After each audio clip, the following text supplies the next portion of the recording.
Guys आखिर पवन सिंह को तोहफा मिल ही गया जो बॉलीवुड में इतना इनसे काम कर रहे थे। बॉलीवुड में इसलिए वो काम कर रहे थे कि बॉलीवुड के कुछ सिंगर भोजपुरी में भी कोलैबोरेशन करें और भोजपुरी का नाम ऊपर जाए।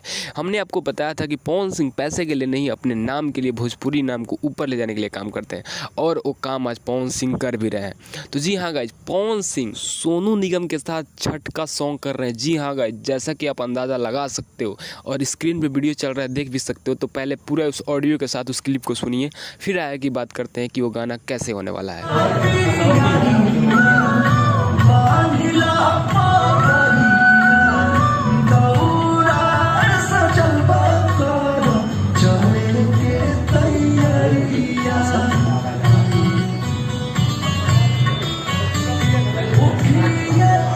तो जी हाँ गाइस, सबसे पहले हम बात करने वाले कि इस वीडियो को डायरेक्ट कौन कर रहा है, क्योंकि डायरेक्टर बहुत ही मशहूर हैं जिनको आप बहुत ही बखूबी तरीके से जानते होंगे, जिन्होंने पुदीना का डायरेक्ट किया था और पवन सिंह का आरा सॉन्ग का डायरेक्ट किया था। जी हाँ दोस्तों, मैं बात कर रहा हूँ रवि पंडित जी का, जिनका डायरेक्शन में बहुत ज़्यादा खर्च आता है, बहुत ही ज़्यादा वो लेडीज़ लगते हैं, बहुत ही ज़्यादा मतलब बजट रखते हैं। तो ऐसे में सोनू निगम के साथ पहली बार भोजपुरी के डायरेक्टर रवि पंडित जी काम कर रहे हैं और रवि पंडित इसका डायरेक्शन करेंगे। और देखिए इनके डायरेक्शन में बॉलीवुड का पहला सॉन्ग कैसा होता है, बॉलीवुड भोजपुरी बोल सकते हैं इसे, कैसा होता है। और शूटिंग से आप पता लगा ही सकते हो कि कितना बजट वाला गाना है ये, और पवन सिंह कितना एक्साइटेड है, आप इस वीडियो में उन्होंने देखा होगा।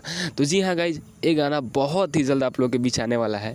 पवन सिंह ने अनाउंस कर दिया है कि सोनू निगम के साथ काम कर रहे हैं। जैसे इसके बारे में प्रोजेक्ट कोई रिलीज़ होता है, कोई भी पोस्टर रिलीज़ होता है, हम आपको नोटिफिकेशन ज़रूर देंगे। तो इसलिए इस चैनल को सब्सक्राइब कर लीजिएगा। अभी नाम रिवील नहीं किया गया है कि इस सॉन्ग का नाम क्या रखा जाएगा, लेकिन जैसे कुछ मिलता है हम आपको ज़रूर बताएंगे। तब तक के लिए मिलते हैं नेक्स्ट वीडियो में। जय हिंद।